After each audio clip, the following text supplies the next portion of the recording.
Welcome to another program in our series, Freethinking Forum. I'm Bill Weir, the producer and host, and I'm delighted to have with me again George Greene Hi, of Bill. the Connections Lab. And George, you've said before on this program that liberals' messaging is weak, not strong enough to get across. So we talked about the science of framing as a way to fix this problem. Today we'll look at framing and some practical methods for volunteers so they can be more effective in their contact with voters. So what do you mean by practical methods, George? Well, there are all sorts of things that we can do to be better in our communication, and we as liberals aren't really good at it. We have a really good ground game when it comes to winning elections. So what we do is we go out and we talk to voters. We get plenty of volunteers. We contact a lot of voters. We're top notch at this. And but that's a tactical strategy. We rely on it almost exclusively. So we get out there, we run out in the field, we talk to the voters, we talk to them about things, but what we talk to them about isn't always very effective. And the reason is the conservatives know something that we don't. They know about the science of framing, which I think is kind of ironic in that the conservatives understand the science about how the brain really works, and liberals don't. We're the science deniers. So what is framing? Well, framing is, I like to say, the art and science of crafting messages that evoke moral values or emotions so that we can persuade voters to come over to our side, because moral values and emotions are far more effective than lists of facts and policy positions. So how does this apply to voter contact? Well, for practical matter, consider a volunteer walking up to the door, that they're going to go talk to a voter, and they're walking up to the door and they think to themselves, what if the voter asks me a question that I can't answer? What if I don't know all the facts? What if I'm caught not knowing these things and then I'll look foolish? Because most volunteers, you can't know everything about every policy. Now, on the other side of the door is a voter who sees you coming up the driveway with a clipboard. It's election season. They know you're a political person, and they're thinking, what if that person asks me something I don't know? I don't have all the facts. What if I'm shown to be a fool? So this is not don't want that. Not a great way to start a conversation when both people are terribly anxious about what's going on. So how do you recommend that we talk about values? Well, when we talk about values, we want to use the science of framing. And so framing is a way of constructing our words so that they are more effective. So if their words are more effective, then when we go to the door, we're spending all that tactical time organizing people, sending them out to the door. If we're more effective, then we're not wasting our time. So. And do you have some example?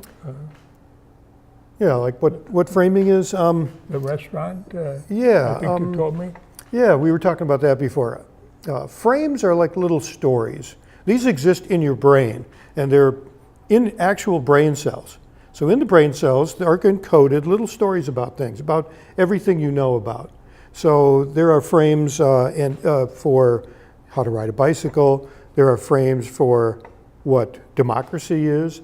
There are frames for everything you know, okay? And in those frames, they're like little stories, and in those stories are actors and roles and scenes. So I'm going to give you an example of the restaurant, which we talked about before. There are two people, and they're eating dinner, and they get up from the table and they walk out. Are they right or wrong? I don't know. Probably because maybe you don't have enough context, right? Yes. So, and we kind of gave away the punchline on this one, but if I said the word waiter or restaurant, you would say, well, if they got up and walked out, they're wrong. In a restaurant, you have the people who are eating have a role. They are diners. They have responsibilities. There are things that they do in their role. They pay for their meals. And the restaurant has a role. They provide the meal, but they also expect to be paid. So in this case, they're wrong. What if I had said instead, dinner party? I'm reframing the exact same act of getting up from the table and walking out, but I'm saying it's a dinner party. So at the dinner party, if somebody eats and then they leave, that's not morally wrong. At a dinner party, guests aren't expected to pay for anything. They're not and maybe they're expected to stick around for a while, but they're not expected to pay for anything. What I did there was change the frame. Yes. And that makes a And difference. I guess a further change could be that it's an open house and people come and go. Sure. You know, so the idea of changing the frame is very important because we have things that when we have political messages, and I'll give you a political example. Good. Consider the example of immigration. The conservative frame on immigration is crime. Immigration is a crime. When they talk about immigration, the people who are coming across the border are criminals. The president adds on to not only breaking the law, they're rapists, members of gangs, all sorts of other nasty things. You know, this is the way that immigration is always portrayed. But that's false. But it doesn't matter I mean, of course, truth matters. But when you're messaging like that, you can just move off the truth and have a frame of criminality. And in one sense, people who are coming across the border, if they come across illegally, are breaking the law. But the problem with the crime frame is now you've limited the discussion. So the story in a crime story is who are the criminals? In this case, the people coming across the border. Who are the heroes? The heroes are the people keeping them from coming across the border. Who are the villains? The villains are the people supporting the people breaking the law coming across the border. And so that crime story, that's how all of those elements fit together. That is so repulsive a view, a frame. And it may be, but it resonates to a lot of people. Change the frame. Okay, now on our side, one of the reasons it's repulsive, because we don't see it that way. Our frame is different. So we say people who are coming across the border, as we know, in this latest case especially, families coming across the border, they're refugees. Now in a refugee frame, think of the story about a refugee. There are people in a far off land. They are refugees from war. There's drug wars. The governments have fallen apart. They can't protect them. Their families are in danger of their lives every day. Their children are in danger of being taken away, young girls especially, by the drug gangs. And they are fleeing this war, or in many cases, economic insecurity. And that's a nice word to say. The economies have fallen apart in these countries, and people are existing in grinding poverty and can't feed their families. So they flee to another country where they believe it to be safe. And seeking asylum. Seeking asylum from these terrible things that are happening to them.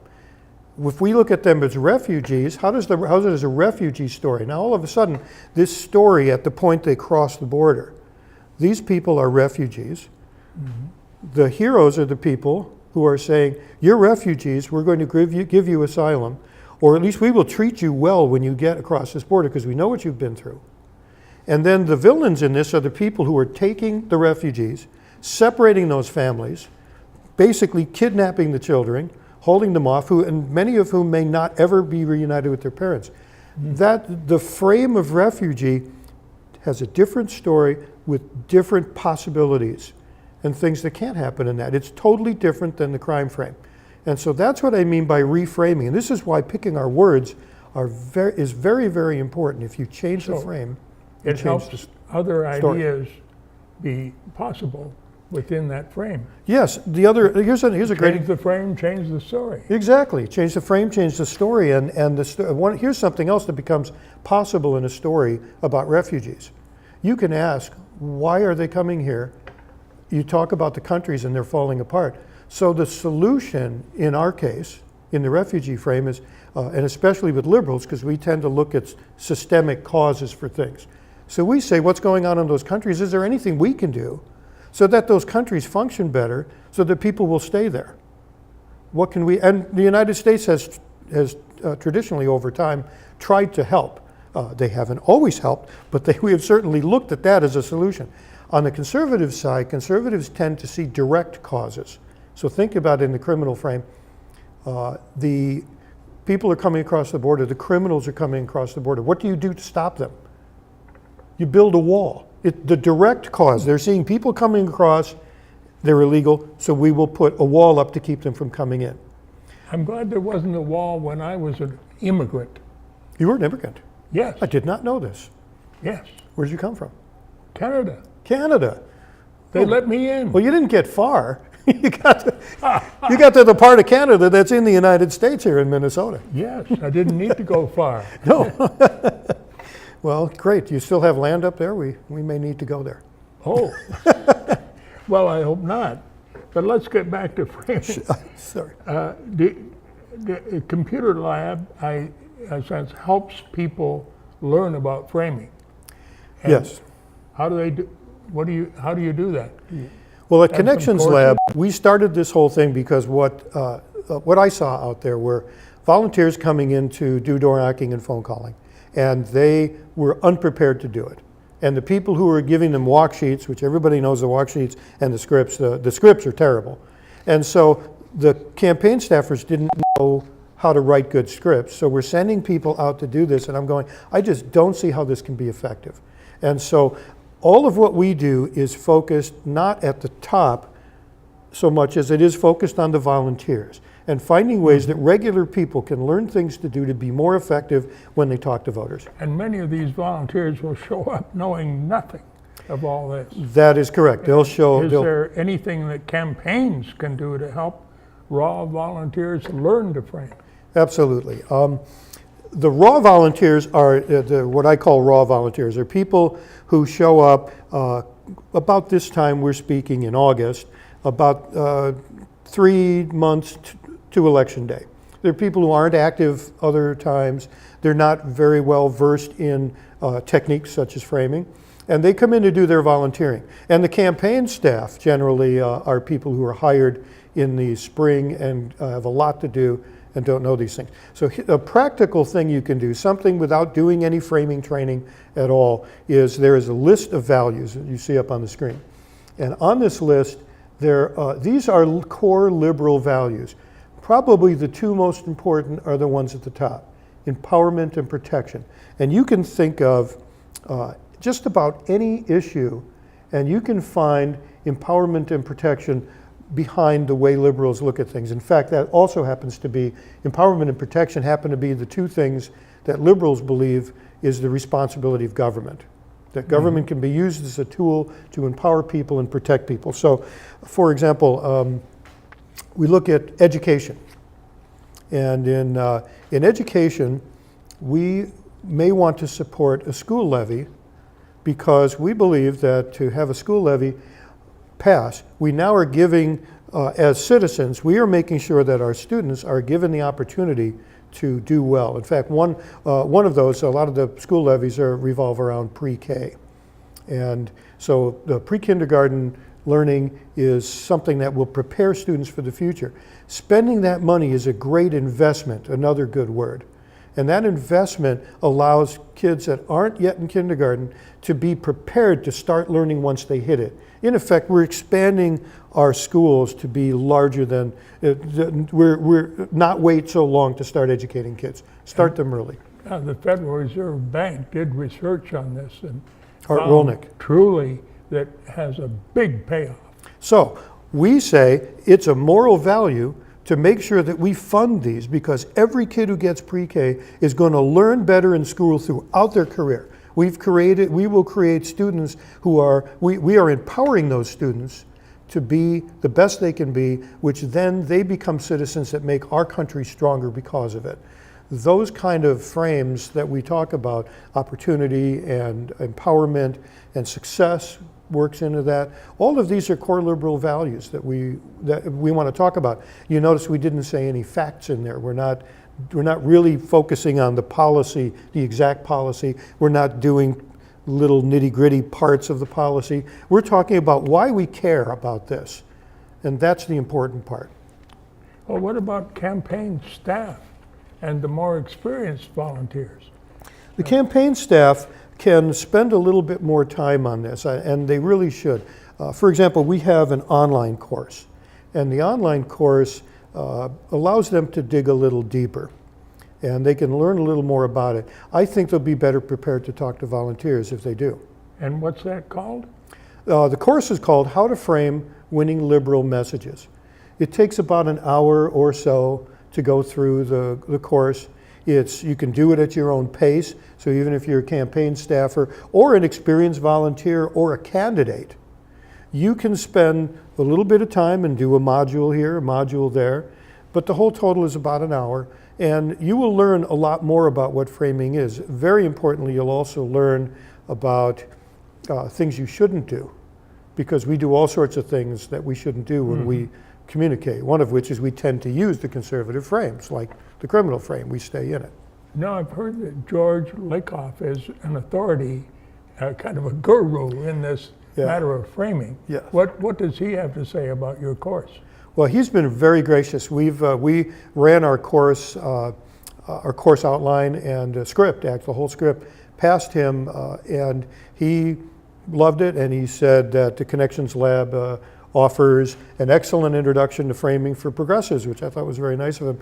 We continue to connect with him about these things and about more, to work with him to bring framing out to more people. And so. And do you have some other courses? We're working on others. In fact, there are things on the website that we can get into in a minute, but in this course, what you'll learn about is what frames are and how the brain actually works. It should be a really good thing to know if you're talking to people who have brains, which is everybody, most everybody anyway. You'll compare the liberal and conservative worldviews. And I would say that, as I see it, many of the people I talk to on the liberal side and on the conservative side can't really tell you what their worldview is. They kind of know it instinctively or intuitively, but they can't really tell you. And so we get down into the nitty-gritty on this and explain what a liberal worldview is and what a conservative worldview is, so that you can talk to people about your worldview in a knowledgeable way. And then we also teach people in the course the stop, drop, and roll technique. And that's just a mnemonic we use to help people remember that the first thing you should do is stop, think about what conservatives are saying, think about what liberals are saying, and see if that makes sense framing-wise. Then when the next part is drop. Don't stay in the conservative frame. Don't make your messages in response to. If you're talking about immigration, stay out of the crime frame. Don't talk about people being criminals. Don't agree, well, we have to do something about punishment or whatever. Get out of that frame. Talk about refugees. So that's the drop thing. And then in the roll phase, we teach people how to frame messages using liberal values so that their messaging will be effective. And I've seen a picture of you with George Lakoff. He looks like it might be worth reading his books too. It would be worth reading his books. And in fact, as you can see in the picture, George Lakoff over on the right is, he's like the smartest teddy bear you'll ever meet. He's a super nice guy. He's absolutely brilliant and very, obviously as a cognitive science and linguist, very well spoken. And he invited us out to his home, and we spent time going through the course and the rest. And like I say, it's been great. So, did you release a new knowledge center based on that? Yeah, we figured that the course is something that some people are going to take, but not everybody. And what I wanted to see was a set of tools that would allow campaigns to teach their people about framing, and also about some of the nuts and bolts of simply running a campaign and doing field work. So there are things that we have now up on the website that address all those things in short enough bursts that people can download this and give volunteers a handout. Good. They can check it out. I think you had the previous name for your Connections Lab. pocket progressive. That sort of allows you to be progressive with the help of what you can put in your pocket. Exactly. The idea with these things should be short enough that they give people a good idea what's going on so that they can use it in a practical way now, but also get them interested enough so that they'll want to know more and dig deeper.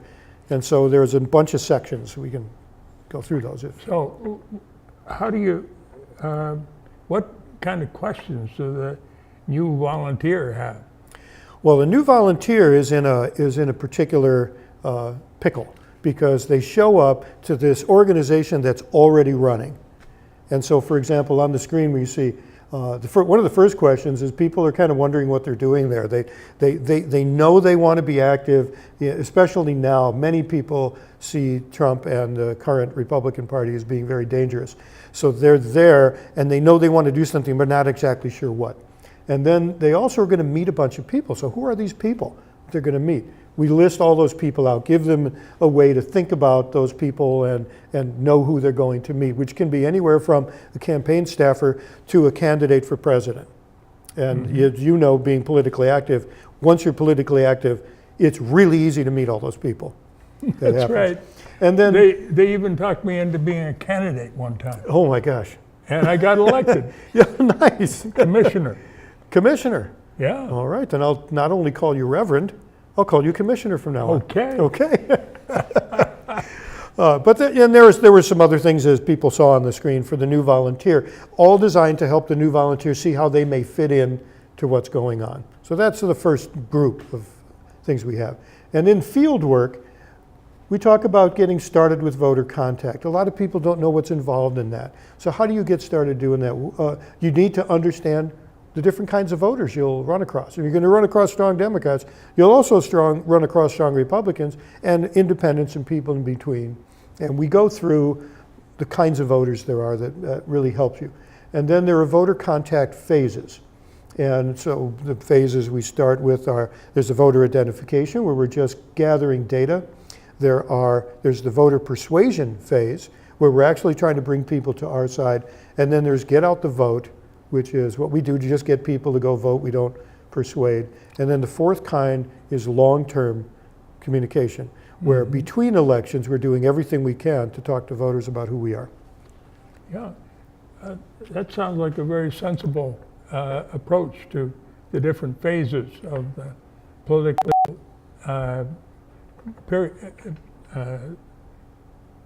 the political year. So the election cycle this year. And then there are practical things like door knocking and phone calling and writing letters to the editor that are in that section, and that will really give you a good idea of how those things work. And the letter to the editor piece is very good. It's written with Jeremy Powers, a former Star Tribune reporter, and that's really good. Yeah. Have we covered the field work? Yes. And so now the campaigns. Yep, in the campaigns we have some things there about websites and about emails. If we go to candidates, I know we're running short on time. If we go to candidates, there's a section for candidates here on how to look good and sound good on television. So we can go to that next slide, and on there's that. And then also how to use a microphone. I don't know how many candidates I meet have no idea how to use a microphone. If you cannot be heard, people can't listen to you. Your message doesn't get out. These are very practical things for doing that. And then there's a bit for how to prepare to run. And then on the next one, in the next series, we have framing and messaging, where we talk about some of the nuts and bolts of framing and messaging. And these are things you'll get into. This is a short course in it. Mm-hmm. And then what are frame constraints? Frame constraints are kind of what we talked about with the story, that within a particular story, there are only certain things that happen.